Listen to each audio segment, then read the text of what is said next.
Well, right behind the type 2 diabetes epidemic, there's a huge wave of Alzheimer's and dementia cases on the rise. But what if we could prevent, slow down, or reverse the growth and diagnosis of these disorders by choosing to live a better lifestyle in a healthier environment? Here to help us expand on this and more and share his research, help us welcome Dr. Don Colbert and his wife, Mary. Yay! Hey, guys.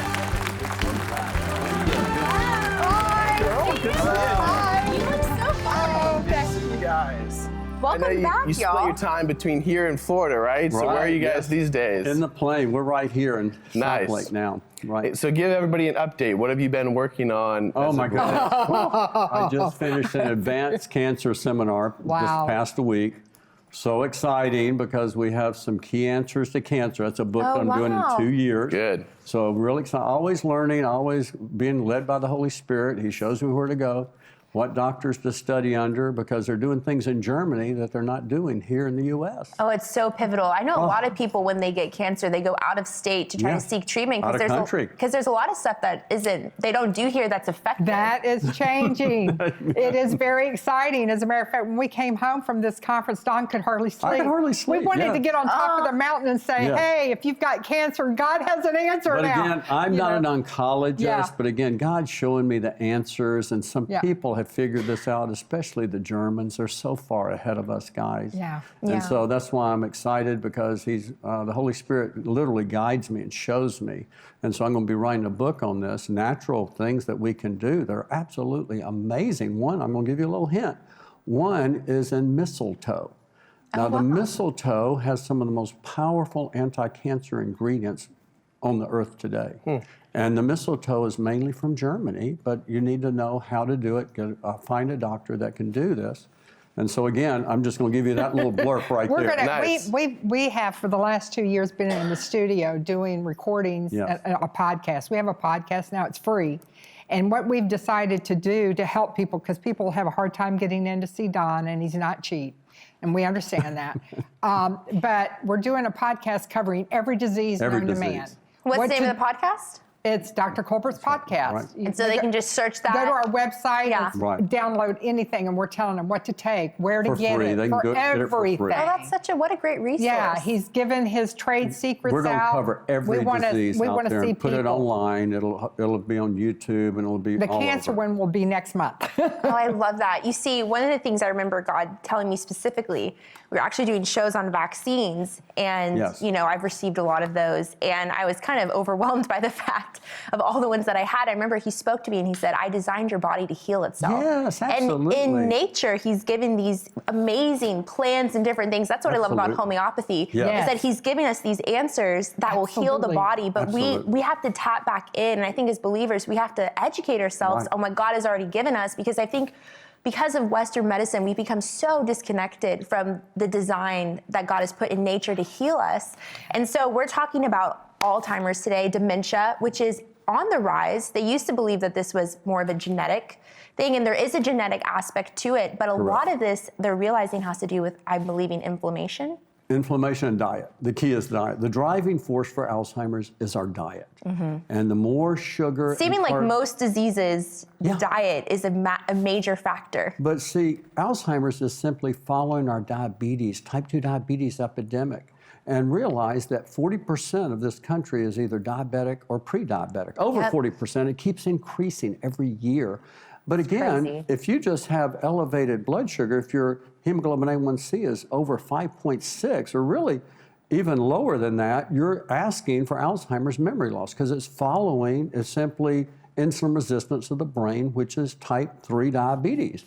And so it also follows inflammation. The higher the sugar, the more inflammation. Inflammation causes the production of beta amyloid, the goo that collects in the brain that literally starts to kill brain cells. Oh my gosh. But again, God's given us tremendous answers to prevent this. Do you know Rick Renner told us? Yes. He's a pastor in Russia. Oh yeah, he's a program friend of ours. Okay. he told Don, he says, Don, in my 31 years of ministry, do you know I've never met anyone in Russia with Alzheimer's? Right. We were just talking to Rick a couple of weeks ago.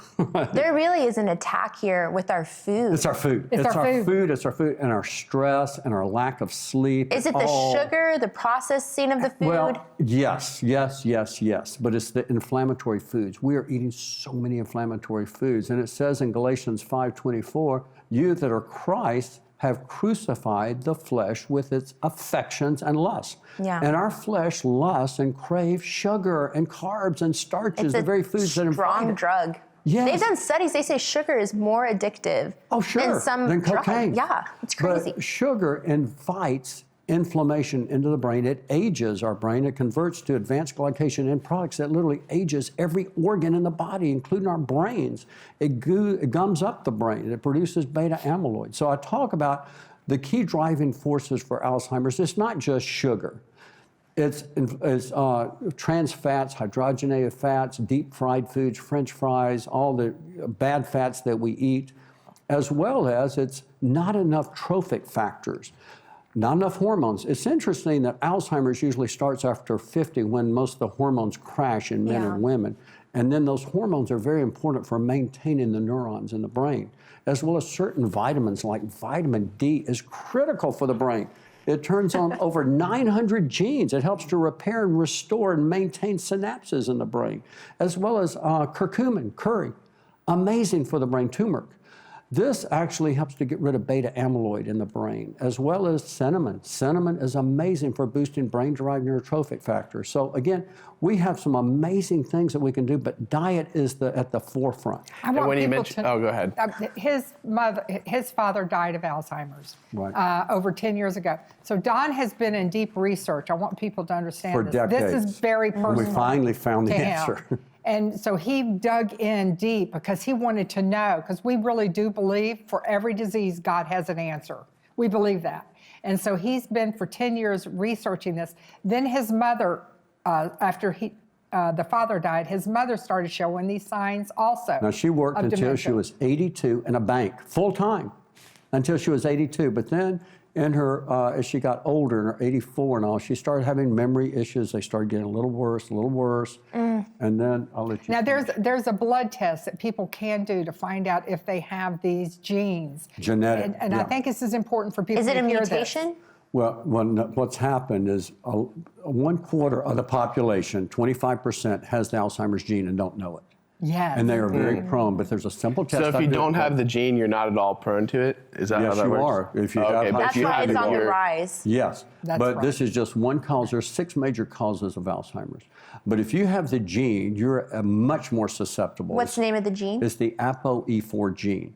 25% of us have that gene, but 5% have the double mutation, which puts you at a very high risk of Alzheimer's, where you'll typically start to develop it in your 50s or late 40s or 50s when those hormones crash. Because they will crash for everyone at once, and that's when it literally, those hormones bolster the brain, protect the brain, they regenerate the brain cells. Yeah. So again, 20% have a single mutation of the gene. Now we can manipulate those genes, real simple. That's what's exciting. With the diet, with intermittent fasting, with certain trophic factors and nutrients like vitamin D3, and then boosting brain-derived neurotrophic factors. So again, we have the keys to turn off, but driving forces for that gene are alcohol.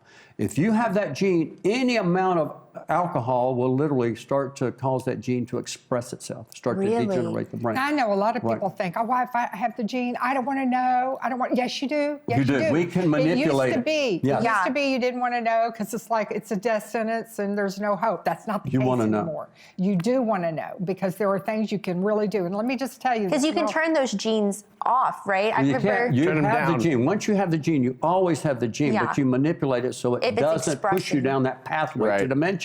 And we can do that through the diet, through the nutrition, and through sleep, and through intermittent fasting, which is the most powerful healing process I believe there is.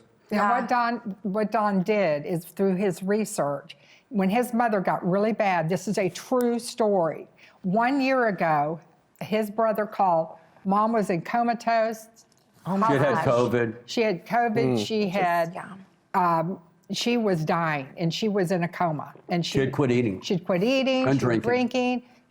Memory loss was gone. We couldn't even converse with her. We couldn't talk to her. How old was she at this point? She was 86. 86. Oh, wow. So I flew out to plan her funeral. I met his brother out there because he had patients. He couldn't go because they said she's not going to make it for the next day or two. And I've had patients that have flown into town, so I said, Mary, you go first. Okay, so this is a true story. I go out there, and I mean, she is in the hospital bed. She is comatose. We can't talk to her. She doesn't have any conversion, anything. So Don, what they had done to a lot of people, they'd quit giving her IVs, fluids, no fluids. That will kill her. Do not resuscitate because they don't, But she was in the hospital, but then she was in the ER, but they said, no, we can't hospitalize her because it's do not resuscitate. They didn't want to do anything for her. They did nothing for her. So he said. Because she had some Alzheimer's. Or some dementia. Dementia. And so he said, Mary, don't you dare let my mother die dehydrated. He goes, you get fluids in her. I do not let her die dehydrated. So I'm on a mission. And I get to the house and she is out. So I put her head up and I'm pouring water into her mouth, and that nurses and his brother going, hospice nurses were you're there. going to choke her. She's going to aspirate. It'll kill her. I looked at him. I thought, what? I'm getting this water in her. So I put the water, got her to slowly, 2 big glasses of water. After I got she was so dehydrated. Wow. After that second glass of water, her eyes popped open. Oh my gosh. And she looked at me. Long story short, we're a year out. Don made us start putting stuff in her to get it into her body. It's a miracle. I mean, it's a miracle. She's back. She's back. It's amazing. I just talked to her last night. Praise God. Conversing normally, interacting, happy, she's her happy-go-lucky self again. That's what this book's about. It's going to tell you what to do. Yeah, it's simple you can be near death's door, but there's so much you can do to reverse. Yes, absolutely really can. right. So I want to ask, you said there are 6 causes of Alzheimer's. Yeah. Why don't you list those for the viewers? Okay. Probably one of the most common, of course, is the elevated sugar, but also inflammation. Inflammation is critical. Low trophic factors like hormones and certain nutrients like vitamin D and low amounts of brain-derived neurotrophic factors. How do you like for people to get vitamin D? Sunlight is great, but you can just take a pill, a vitamin D pill. I try and get that level 50 to 80, and I check vitamin D levels on everyone. But also there's vascular cause of dementia, traumatic causes of dementia from brain injuries. And by the way, if you have the ApoE4 gene, if you have head trauma with loss of consciousness, you're 10 times more likely to develop Alzheimer's with head trauma. Oh, wow. So that's why if you have a child that wants to play football or soccer or, where they could sustain head injuries, realize if they have this gene, you don't want them playing contact sports. Oh, wow. So real important. So again, those are the main causes, and also toxicity.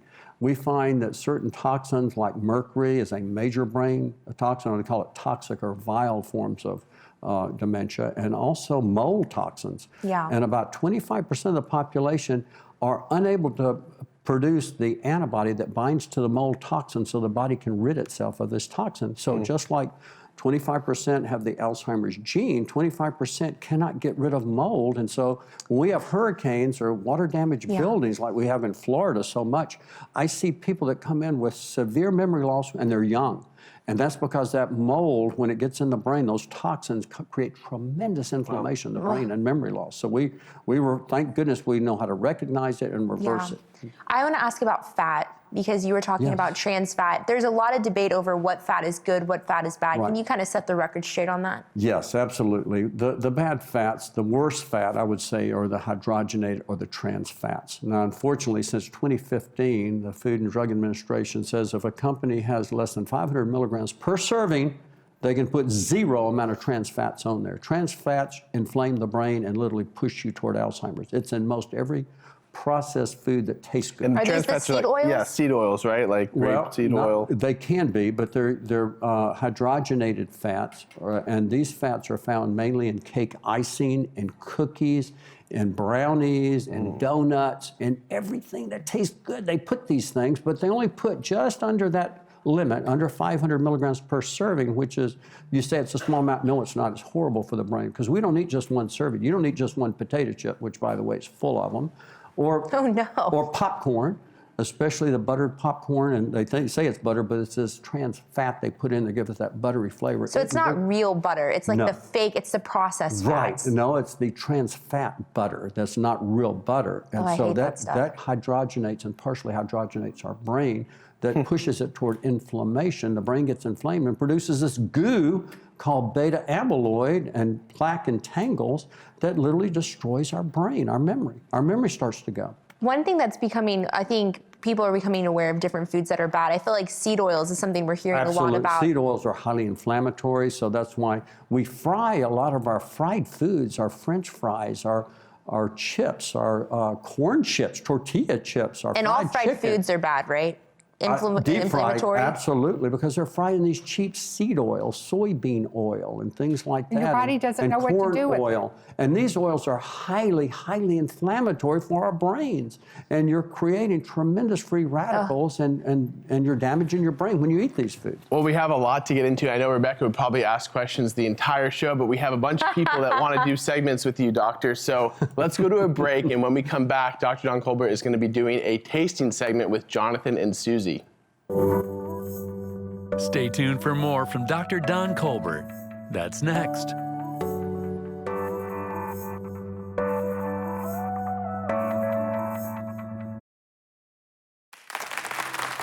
Well, over the past 30 years, Dr. Don Colbert has been educating people on healthy ways of eating, getting rid of inflammation, getting rid of basically just healing the gut. And we are so excited because we're about to try some of his recipes that we have right here. Dr. Colbert, what do you think about this? I think this is awesome. This is brain food. Yeah, absolutely. Wow. Well, let's start out with our breakfast. Looks like we've got a pancake here with some fresh fruit. Again, these pancakes are made with, they've got avocado oil. They have, again, your berries and your peaches. It's got almond flour. And it's very keto, which is great for the brain. Okay. Again, you're not getting that huge dose of sugar. It's got the avocado oil that is cooked in. And with the healthy berries, it's especially good. The more berries, the better they are, because they're low glycemic, high in fiber. And almond flour, I don't think I'm familiar with that. Yeah, almond flour is really good. It's low glycemic, and like wheat flour is real high in carbs and starches. This is real low, which is great for you. And so, again, these are tasty, and it's got some grass-fed butter in there to give it that nice buttery flavor with the avocado oil that's just so healthy for you. And, you know, if somebody wants to sweeten it up a little bit, what about some maple syrup? Would that be okay? Well, I would recommend adding some stevia or monk fruit or alohan, which is healthier for you, because maple syrup is full of sugar. Now, a little tiny amount would be okay.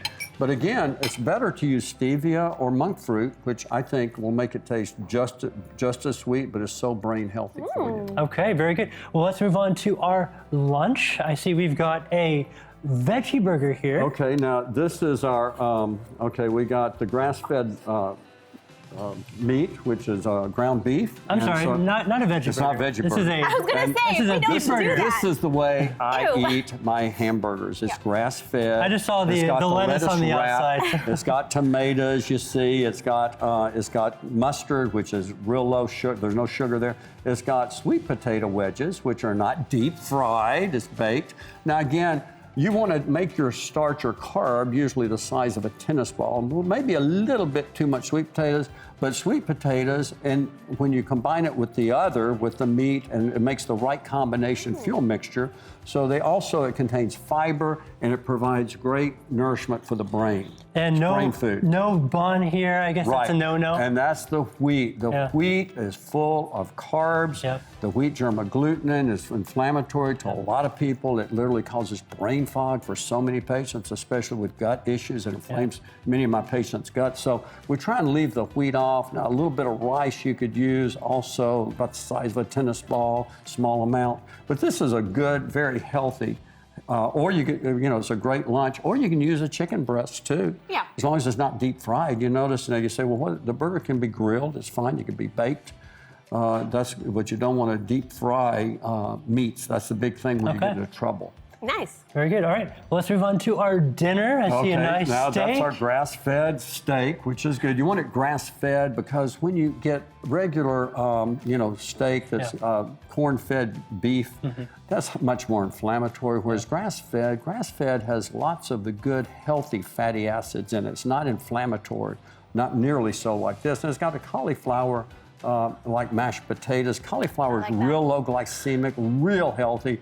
It has those powerful nutrients in it that help detoxify our body. Cauliflower and broccoli and cabbage, those are those powerful nutrients that are detoxifying nutrients. So it's extremely healthy, full of fiber, so it's really healthy for you. Yeah. Well, Dr. Colbert, obviously a lot of people would like to eat healthier, but sometimes they might have a bad habit. What would your advice be to help them kick that bad habit? Well, again, crucify your flesh daily. And I say, do what Galatians 5:24, you that are Christ and you're Christian have crucified your flesh with its lusts and affections and lusts. Or if you're lusting sugar, lay it on the altar. If you say, well, I've got that sweet tooth. Well, crucify your flesh or pull that sweet tooth and get rid of it. Okay? I think, Doctor, you are preaching at me. I have to be honest, I'm standing here a little guilty. Or get delivered. Again, a lot of Christians have to be delivered from a spirit of gluttony if you're eating too much sugar, or else you're asking for disease. Yeah. And again, we got to choose life and so you'll have life more abundantly, but you'll be disease resistant, especially to Alzheimer's and heart disease and cancer. So then, practically for those trying to cut away from sugar like me, what would be the first 2-3 practical steps? Well, the first thing again is crucify your flesh, saying I'm not going to have it. And then what you want to do, again, in the morning, have tea or coffee with stevia. And if you like sugar, we have natural alternatives. We have stevia. We have lohan or monk fruit, which tastes just like sugar, but it'll satisfy that craving. And then lots of fiber. I have, there's psyllium husk powder. We have our fiber zone you can take. And if you have fiber, it's so good for helping people to keep their blood sugar from bottoming out, which releases those sugar cravings. And then eat the right fuel mixture with lots of healthy fats. Fats take hours to metabolize, 6 to 8 hours. Lots of olive oil. I'll eat 4 or 5, 6 tablespoons of olive oil on my salad, with apple cider vinegar. And that keeps you full for 6 to 8 hours. You're not gonna be hungry. Then you take more fiber, and literally you have the best fuel mixture where it literally turns off the appetite, and then eventually you make the metabolic shift from burning sugar to burning fat, and then you've reached the sweet spot where your body and brain literally operates the best, and you prevent Alzheimer's disease. You start practicing intermittent fasting, where you can go for 14, 16 hours without eating. You can with these powerful fats. Your grass-fed butter in small amounts, avocado oil, your seeds, your nuts, your olive oil, those are so healthy for us, and they keep us full and satisfied for 6 and 8 hours, especially when combined with fiber or lots of veggies or your berries. Berries are full of fiber. Yeah. Very good. So that's interesting. He's talking about intermittent fasting. So you ideally would recommend someone have their dinner at 6 o'clock. Yes. And fast all the way until 8 a.m., right? 8 a.m., yes. 14 hours is ideal for most people, unless they have the Alzheimer's gene. Yeah. If you have the Alzheimer's gene, which is the ApoE4 gene, you need to fast at least, I would say, 16 hours. Oh, 16, so you do it even more. Yes, but only 1/4 of the population, or 25%, have the gene. Please, if you don't know if you have it, ask your doctor to do the ApoE gene test. I do it every day on my patients. Very good. Okay. Wow. Awesome. Well, thank you so much, Dr. Colbert. This is great. I hope you can be inspired by some of these healthy recipes to change your diet and your health. Well, we have Rachel and Josh standing by with a fun exercise segment. So stay tuned and we'll be right back. Stay tuned for more from Dr. Don Colbert. That's next.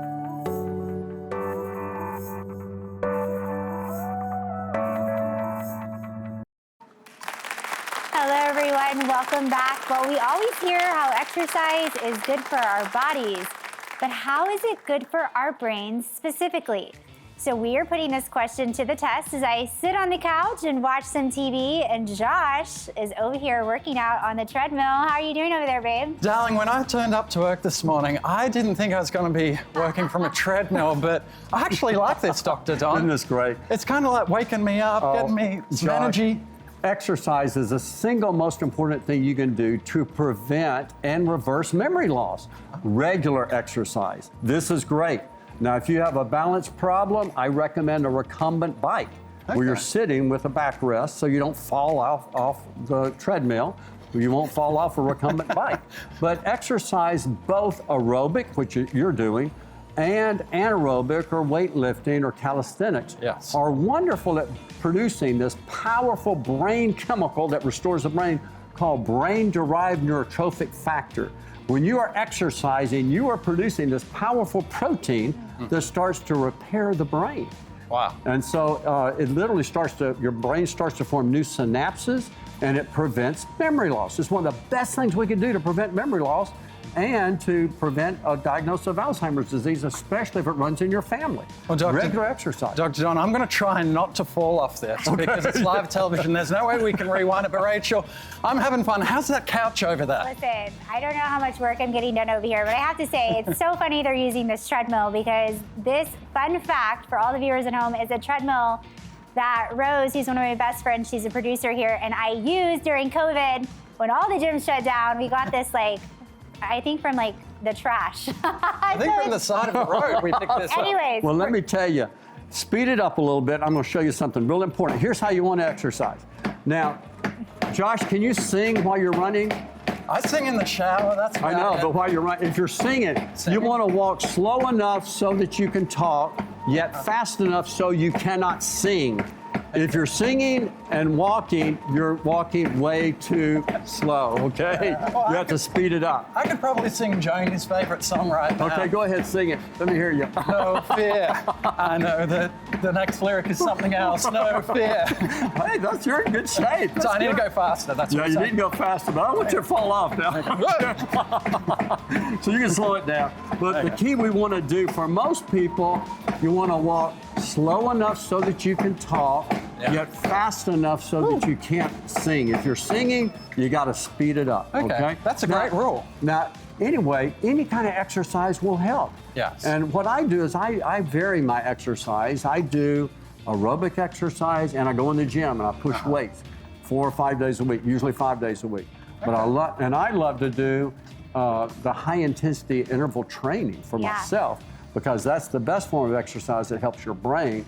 But again, I talk about that in my book, The Healthy Brain Zone. We're going to get this book and we're going to read it, aren't we, honey? Yeah, for sure. And why we ask Dr. Don Colbert our exercise and health questions, he's actually going to be checking in and monitoring our brain status during both of our activities. So I'm going to kick off with a question to get us started. Dr. Don Colbert, what are some of the most common excuses you hear that keep people from exercising? By far the most common I hear, I'm too tired. That's me. I'm too tired, I don't have energy to exercise. If you start exercising, just if you do it 5 or 10 minutes, you will start having more energy. Now, don't go intense exercise. If you're tired, you just want to start out walking and start 5 minutes and then work up eventually to 20 or 30 minutes. But it may take you a month or two to work up to, getting 20, 30 minutes exercise. But exercise will increase your energy. So a question that I had is, I used to think that you exercise just to physically be healthy with your body, lose weight, keep your heart strong, but it's actually good for your brain as well. It's one of the best things you can do.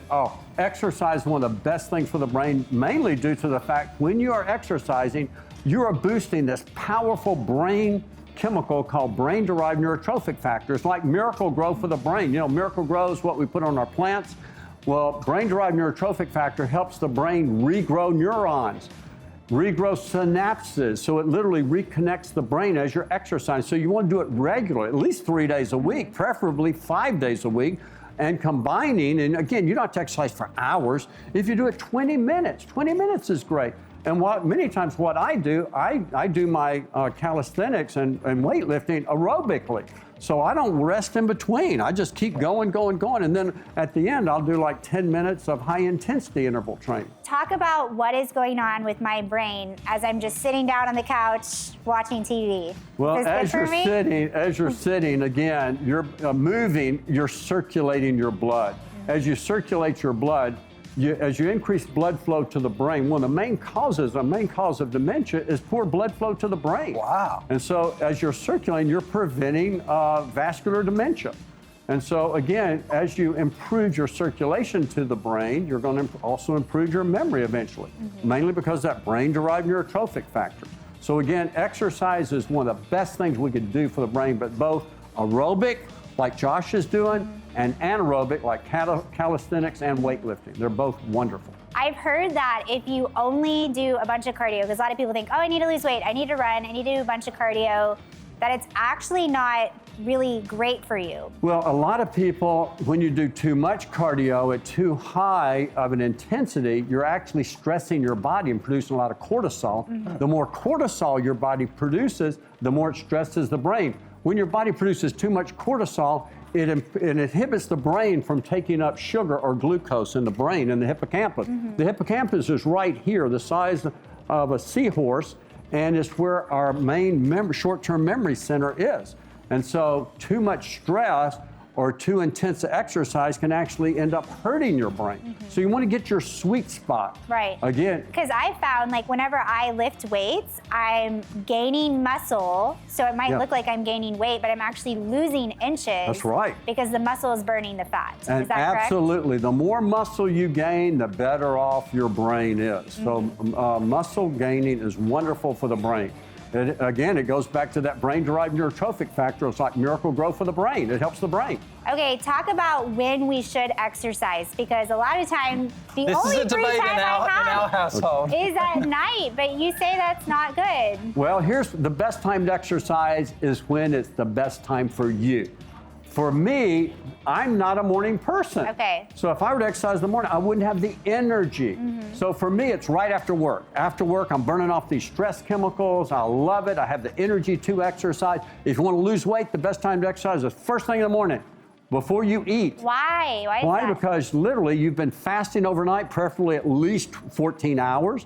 And so you start to burn fat stores when you exercise first thing in the morning. You can have your cup of coffee with a little stevia in it, no milk, and then you're burning fat. Boom, it's the best time to burn fat. That's pretty cool. Wow. I'm going to remember that one. The burn fat, do it in the morning before your first meal. So in your book, I read a synopsis on it, and you actually go into the steps of how people can start the journey of exercising. So if you start today, tomorrow will become easier, right? Absolutely, and get a partner. That's what I try and tell so many people. Have a partner that you're accountable to. It may be your spouse, a friend, a neighbor, but someone that you're accountable to. Get an accountability buddy you're accountable to. And so when you do that, when your flesh gets weak, and believe me, it will, it's a rainy day, you don't want to exercise. I think my flesh is getting weak now, Dr. Don. This thing's like getting me a little sweaty. Again, we got to maybe slow down if you do, just check your pulse and see how you're doing. Make sure your heart rate's not going too fast. You want to get in your heart rate sweet spot. Okay, I have one more question though. I know that our segment is coming to an end, but I am pregnant. Yes. I'm in my 3rd trimester right now. I know that's like hard to believe. Wow. It's kind of hiding it right now in this black. But you say that actually working out while you're pregnant can help the baby's brain. Talk a little bit about that for all the mamas out there. Absolutely. And again, and you look wonderful, so praise God. But a woman that's pregnant should get some exercise, but again, not real intense exercise. Just moderation. You want to get your sweet spot. You don't want to walk fast enough so that you, can talk, yet slow enough so that you can't sing, and get that moderate exercise. Best exercise is just walking for a pregnant woman, or cycling. I worked out the entire time I was pregnant with my first baby, Judah, and I literally had him in like 2.5 hours. Wow. So I attribute that. Exactly, to your exercise. And exercise makes delivery of that baby so much easier. And it just strengthens the pelvic muscles, strengthens all the muscles, improves your blood flow, and helps you tremendously with your state of mind. So women that exercise less likely to get postpartum depression. So praise God, it's one of the best antidepressants. They say you get that more with boys, but I only ever had postpartum happiness. So I'm going to say that has to be true, because I worked out. That's great. And now I'm inspired after this segment to get back to it, because I need to get back in the gym. Well, Dr. Don, thank you so much. You're such a blessing to the body of Christ, and I hope everybody picks up your book, and I hope that this segment with Dr. Don Colbert has really helped you realize the importance of adding exercise to your schedule. If you say yes to exercise today, it'll become so much easier to say yes to it tomorrow. So hopefully tomorrow it's going to be easier for me, and the next day, and the next day, and the next day. And like we all just learned together, it's about making exercise a habit, part of your lifestyle, something that helps your brain in the long run. Well, while I get ready to finally take a break from this treadmill and hopefully not fall off, I'm going to kick it back to Rebecca, who has a fun game planned with Dr. Don Colbert, our favorite doctor, next, coming right up. Oh, that was great.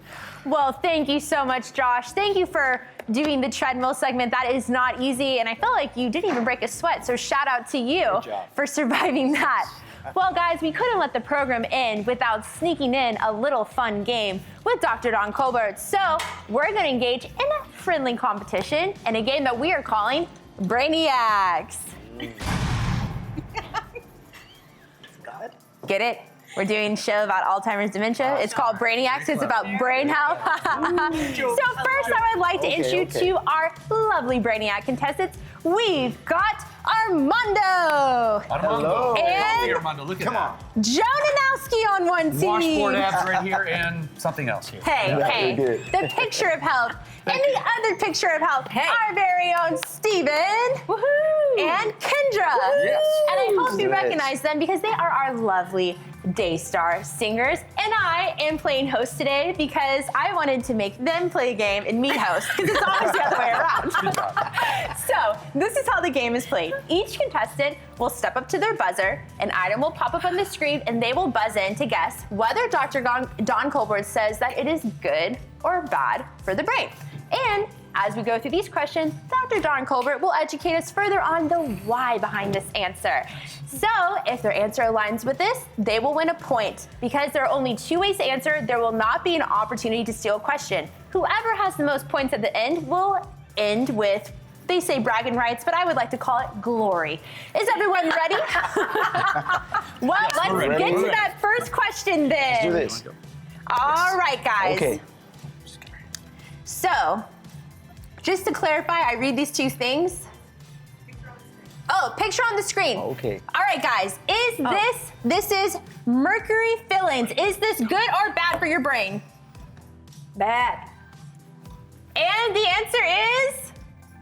It's definitely bad because silver fillings are mercury fillings. The silver filling contains 55% mercury. Mercury is one of the worst things for your brain. So you want to make sure that you do not get silver fillings or mercury fillings. Get any other type than those. And if you already have those fillings, try to get those removed, which is a surgery that some dentists can do. Okay, moving on. But hold on, back up. If you get them removed from the right doctor. And again, you need to get them removed from a doctor who knows how to remove mercury fillings without a high-speed drill and need to have a rubber dam. And I'll tell you how to find a dentist who can do that. Awesome. All right, on to our next picture. Sardines. Steven. I'll say good. No. I say bad. Bad. No. Sardines are good. It's a low fish. I think he changed his answer. It's full of good omega-3 fats. I was confused because it was canned. So. Sorry, Dr. Don. Hey, so I don't know. They're good for you. It's good. It's good. The doctor says it's So I good. guess they don't get the point? Yeah, we get the point. No, we get. He answered. I say good. I don't know. Right. Delisha, you are the judge. He buzzed in. Oh, no, Delisha says you change your answer. It's a no-no. No. Okay. That's my Kansas City Chiefs brain. Yeah, he answered it. It was his turn to Okay, so we answer. have the point. Yeah, the bottom line is we learned they're great. Eat those sardines with yellow. Come on. Boom. Hey. Get 'em. All right, So we on got to the one. next thing. He did so good. Is this good or bad? Armando. It's definitely good. Dr. Don Colbert? Oh, well, again, if you have a little dark chocolate, very good, but if you eat a lot of milk chocolate, very bad. Chocolate is high in two heavy metals when you eat a lot of it, especially lead and cadmium, which are toxic to the brain. Now, a little dark chocolate is high in flavonols, so it cancels out a lot of those effects. So a little chocolate, low sugar's the key, is good, and avoid the milk chocolate or minimal amounts. Okay. So we didn't know if that was X-Lax or chocolate. We didn't know if it was milk or dark. No, you got it right. There is only, and I will give you a little hint, there is one other answer that is both good and bad, so just be prepared. The rest, it's one or the other. Okay, moving on to the screen. Those are medications. I'm going to say bad. Come on. Okay. I'm going to say bad. Dr. Don Colbert. These are absolutely bad. These are anticholinergic meds like diphenhydramine, that is one of the most common sleep agents that people take at night to sleep. But a study has found that if you're on these medicines regularly for 3 years or longer, you stand a 50% chance of getting dementia. So you want to avoid or minimize these meds long-term is the key, and use natural supplements like melatonin or magnesium instead. All right, on to the next thing. Show it. And I want to click. Okay, there we go. Armando, good or bad? That's bad. Doctor? It, again, a little bit is okay, but you should choose the apple instead of apple juice. Number one, it's high in sugar. Sugar hurts the brain. Number two, apple juice generally contains a lot of copper and arsenic. So a little bit is okay, but most people never have just 2 ounces. They usually have 8, 12, 16 ounces, so usually it's bad. All right, so listen to the doctor. A whole apple a day keeps the doctor away. There you go. Not the juice. And we have a point count. We have Joe and Armando with 3. Come on. Andrew and Steven with 1. Can you guys bring it back? Let's see. Yes. Brivus, give us the next photo. Good. Oh, gosh. wow.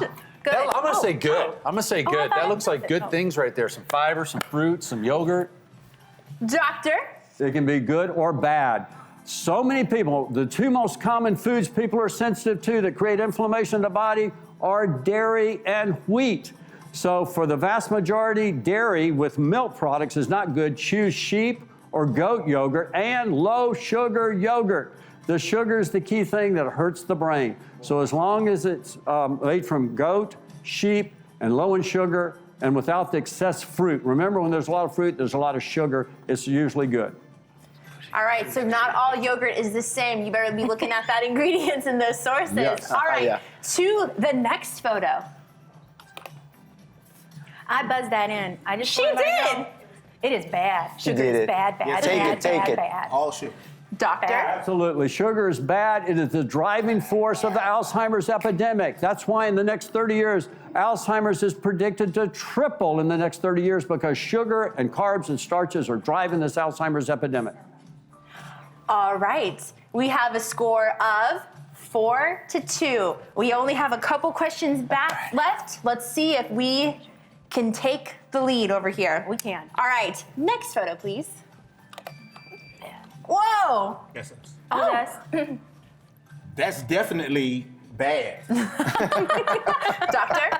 Absolutely, it's bad because inflammatory foods such as French fries and burgers, deep fried foods, are again fueling the Alzheimer's epidemic, creating inflammation in the brain, which creates beta amyloid, gums the brain up and destroys neurons and synapses in the brain. All right, give us picture number 9. Anesthesia, good or bad? Armando? I think it's bad. Yeah. Doctor? Agreed. Correct. General anesthesia exactly is bad because it creates inflammation in the brain. It lowers the blood pressure. It creates hypoxia, not enough oxygen. Unless, again, your blood pressure is monitored closely, you want to minimize or avoid most general anesthesia. Local is fine because it stresses the brain. And also, people are usually given antibiotics. And these are all stressors to the brain. All right, and final question. Let's see that picture. Flossing, good or bad? It's very good. Floss the ones you want to keep. That's right. And doctor, what would you say? Absolutely. It's good because one of the main cause of Alzheimer's and inflammation of the brain is gingivitis and periodontal disease. There's a direct link between that and inflammation of the brain. So the more you can, you need to brush at least twice a day and floss every day to help prevent inflammation in the brain and dementia. Well, there we have it, folks. And for the winner of our game, we have our very own Joe and Armando. Let's give them a round of applause. The glory to you both. And we give it to the Lord. All the way. Give it up. Yes, give it up right Pass away. it on to the Immediately. Lord. Yes, we do. There you go. Well, we hope you've had a little fun with us. I'm going to dismiss y'all because y'all got to go sing. I don't know if I'm going to make it over there. We shall see. Next time you see winners on screen, you always remember them as the official brainiacs of the day. We've appreciated all that Dr. Don Colbert has shared with us throughout the course of today's program, and we know the information shared today will keep us all thinking about our brain health more.